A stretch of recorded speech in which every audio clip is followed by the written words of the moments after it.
Mason. Good morning. AP Stedham, AP and Kelly, as we say at syndicated radio.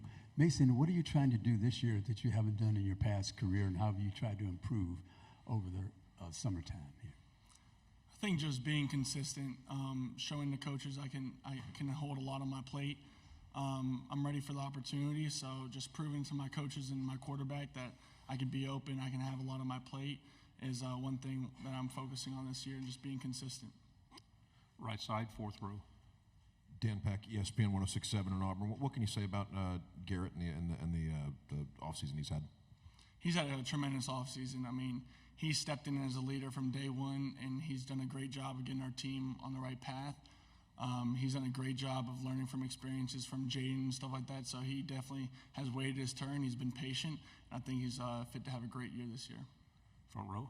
Hey, Mason. Michael Cobble, WBRZ TV in Baton Rouge. Brian talked about having success with tight ends, and obviously the offense will look a little different this year, but, now that it's almost, your turn, I guess, how much do you plan on being a part of this offense? How different can it look for the tight ends, as far as being actively involved as pass catchers? Like, you've had moments, but being a real integral part of this offense. Yeah, I think we lost some production this year with BT and Malik leaving, so I think there's definitely room for opportunity, and I think the receiver group has done a great job of stepping in.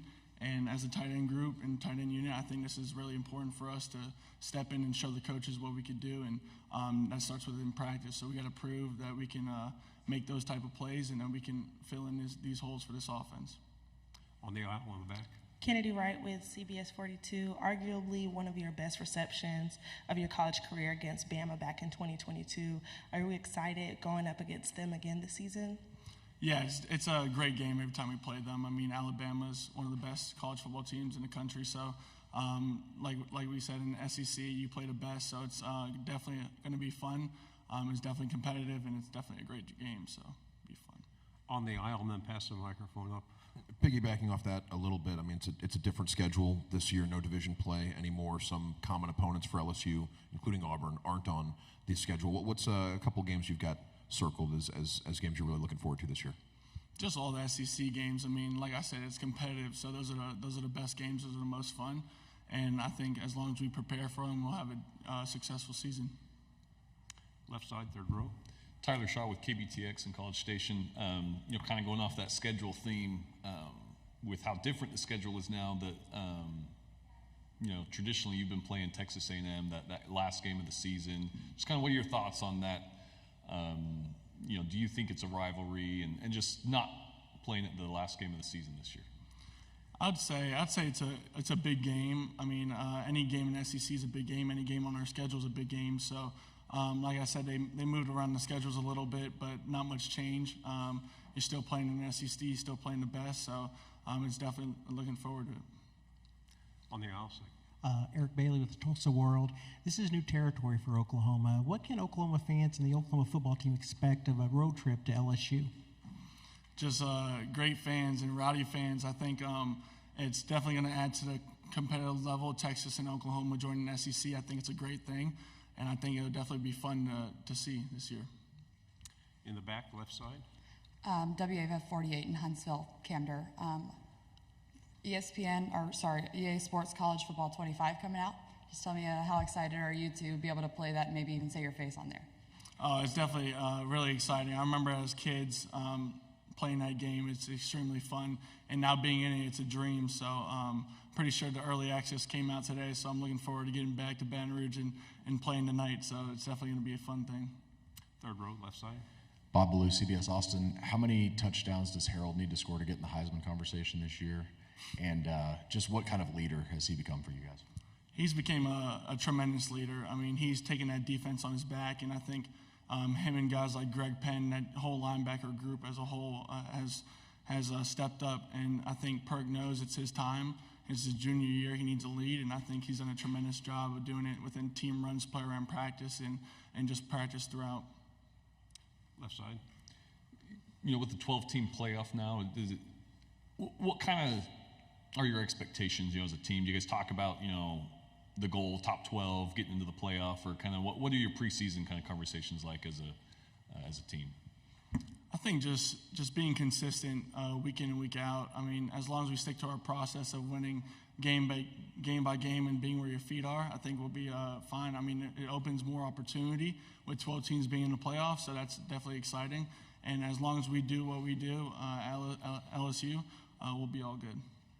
Right side on the aisle. Jaden had such a remarkable career at LSU, and the first couple games, it was a bit of a struggle before the offense. The first couple games of his career at LSU, a bit of a struggle before things got rolling.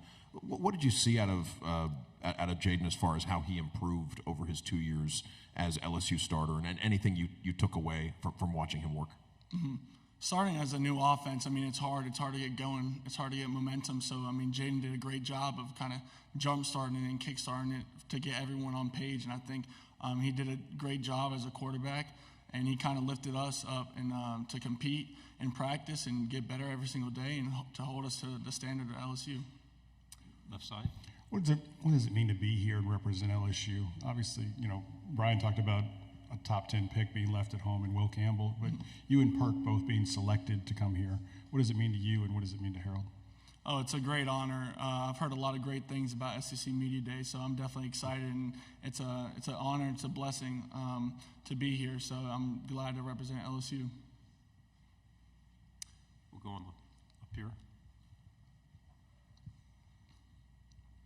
If you don't mind, another Oklahoma-based question. What are your thoughts of Oklahoma? What do you know about Oklahoma? I just know they're a great team. I mean, they're coming in the SEC, so they got to have some type of talent. They have great players, and it's a great program, rich with winning. So definitely be exciting to play in those games. Front row and then pass it. Just the tight end room in general. What can you tell me about the other guys? It seems like they've obviously gotten bigger and stronger, and maybe a little bit more of a threat to catch the ball and not just be blockers. Yeah, I think we have a great tight end room. Coach Nagel's done a great job of pushing us every single day. We had a great spring, and I think we've been closer than we ever had before. And I think creating that bond within each other and pushing each other to be the best every single day is going to make us great. So, final two questions. We'll go here and then there. Mason, what's slightly different about Garrett as a quarterback versus Jaden? I think it's similar in some sense. I think we have the same offense, so not much is going to change. Jaden was great with his legs. I think Nuss has some wheels, and people don't know that. So, but of course, Jaden Daniels is Jaden Daniels. He was tremendous for us, but Nuss learned a lot from him. So I think he's going to do a great job. He's learned from one of the best to do it, and he's learned from a Heisman winner. So he's definitely going to have a great year this year. Last question. Your dad and your uncle are both very significant former football players. Just lessons you've learned from them over the years, things that you've been able to observe? Just to be where your feet are, be consistent, and just be where your feet are mostly. Don't look ahead, don't look behind. Everyone's going to make mistakes. Kind of just keep moving and keep pushing through that.